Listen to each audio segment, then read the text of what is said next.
जब कोई को सच्चाई सुनाते हो, सत्य माने ज्ञान सुनाते हो,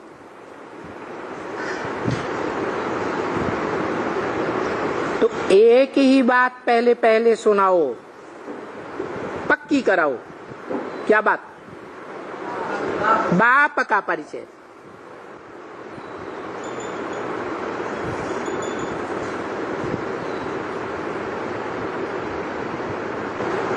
वो बाप का परिचय देते ही नहीं है। किसी मुरली में कहा, तुम बच्चे सत्य बाप का परिचय देते हो, या इस बच्चे ने सत्य बाप का परिचय दिया।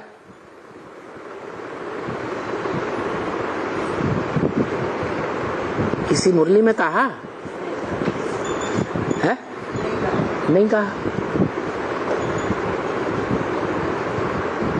बेसिक ज्ञान लिया, बेसिक ज्ञान लेने वाले बच्चों ने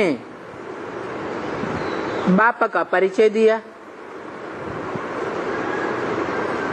तो बेसिक नॉलेज तक ही सीमित होगा या ऊंची पढ़ाई तक पहुंचेगा? बेसिक नॉलेज का ज्ञान, मैं आत्मा बिंदु, मेरा बाप ज्योति बिंदु। तो ये ज्योति बिंदु त्रिमूर्ति शिव में ये बिंदु रखा है ऊपर, ये हमारा बाप है। 32 गुण भी दिखाई दिए। क्या है? गुणों का सागर है। क्या है? गुणों का सागर है। और भक्ति मार्ग में क्या कहते हैं? निराकार को निर्गुण कहते हैं या सगुण कहते हैं? क्यों? अरे साकार शरीर होगा तो सगुण और निर्गुण होगा। साकार शरीर ही नहीं तो न सगुण होगा न निर्गुण होगा।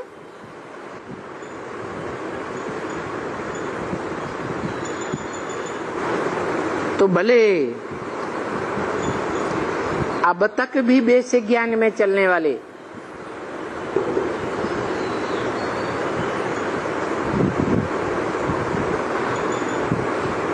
परिचय तो देते हैं बाप का, लेकिन अधूरा परिचय देते हैं या पूरा परिचय देते हैं? अधूरा परिचय देते हैं।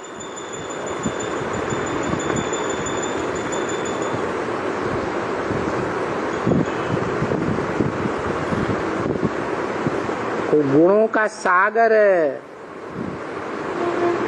जब कहा जाता है तो सागर में क्या कचरा नहीं होता है? हा? कचरा भी तो अगाध है। रतन भी अगाध भरे पड़े।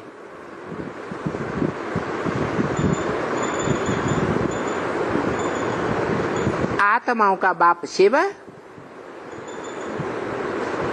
गुणों के संघात से परे है, त्रिगुणातीत है। 3 गुण जो होते हैं वो साकार में होते हैं, साकार शरीर में होते हैं। देवताओं के जो साकार शरीर होते हैं, सतयुग में सत्व गुण होता है, द्वापर में रजोगुण होता है और कलयुग में तमोगुण की प्रधानता हो जाती है।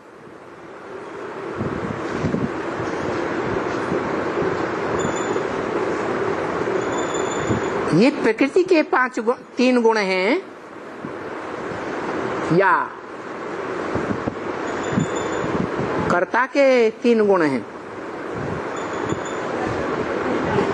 एक है कर्ता, कृति करने वाला, कृति माने कार्य। एक होता है प्रकृति, प्रकृष्ट कर कार्य, प्रकृष्ट रचना। कर्ता की प्रकृष्ट रचना। तो शिव करता है या अकर्ता है? अकर्ता है। जब अकर्ता है, कोई कर्म के प्रभाव में नहीं आता, कोई कर्म या कर्मेंद्रिय का रस ही नहीं भोगता। अकर्ता भी है, अभोक्ता भी है। और हम मनुष्य आत्माएं भोगता हैं, इंद्रियों का रस भोगते हैं।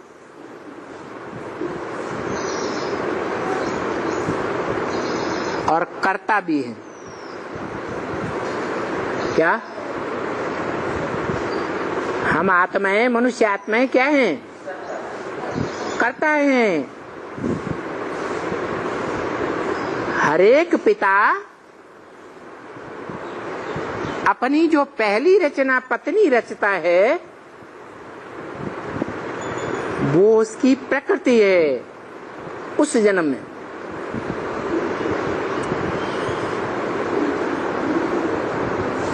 प्रकृति जड़ होती है या चैतन्य होती है?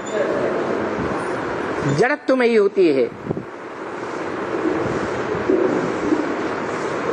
और प्रकृष्ट कृति अर्थात प्रकृष्ट रचना को रचने वाला रचनाकार कर्ता चैतन्य आत्मा है या जड़ है? चैतन्य आत्मा। और आत्माओं के बीच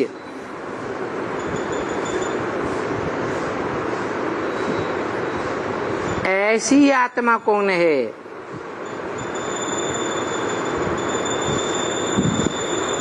जो करता भी नहीं है, अकर्ता है, भोगता भी नहीं है, अभोक्ता है।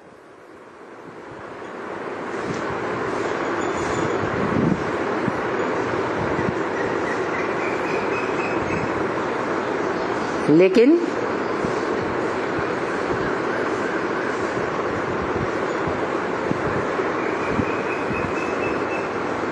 परम पुरुष कहा जाता है। पुरुष माने आत्मा, पुरु माने शरीर रूपी पुरु, पुरी, श माना चयन करने वाला, आराम से रहने वाला।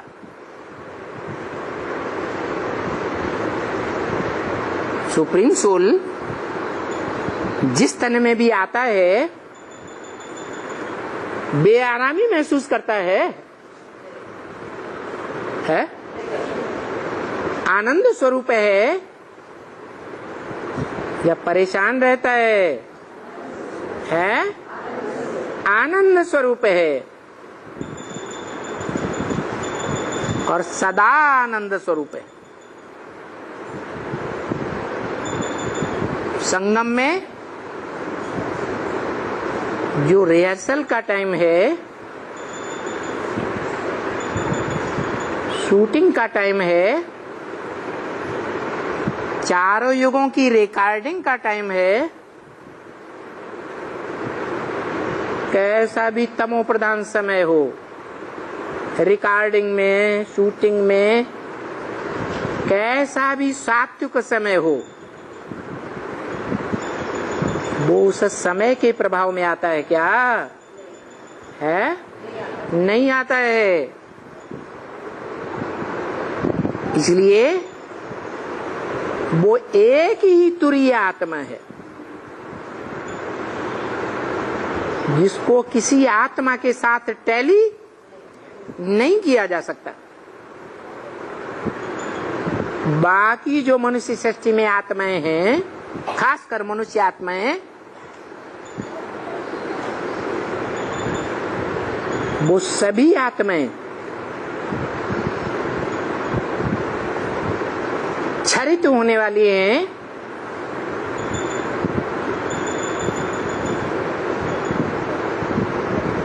पतित होने वाली हैं,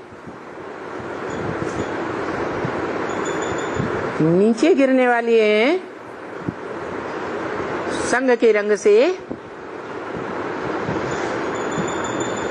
या अक्षर हैं।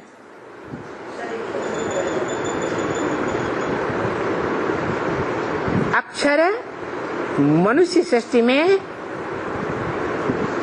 है, एक ही आत्मा है नहीं, बनती है। कैसे? योग बल से। और शिव को योग लगाने की जरूरत ही नहीं।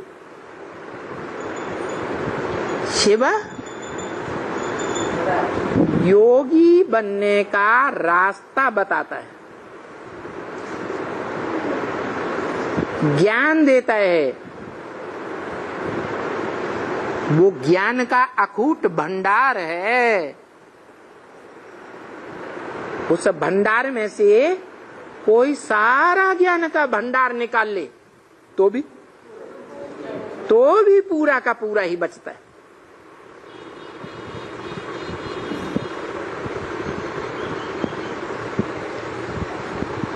और वही शिव जब इस सृष्टि रूपी रंगमंच पर आता है कलयुग के अंत में, और पर्दे के पीछे रह करके गुप्त पार्ट बजाता है डायरेक्टर के रूप में। डायरेक्टर पर्दे के पीछे रहता है ना, गुप्त पार्ट बजाता है। तो जब तक गुप्त पार्ट बजाता है तब तक समझो पुरुषार्थ करने वाली जो भी मनुष्य आत्माएं हैं, उनमें से कोई भी शिव समान नहीं बना। क्या? जो शिव बाप का विरुद्ध है, मैं जब आता हूं तो तुम बच्चों को आप समान बनाकर जाता हूं।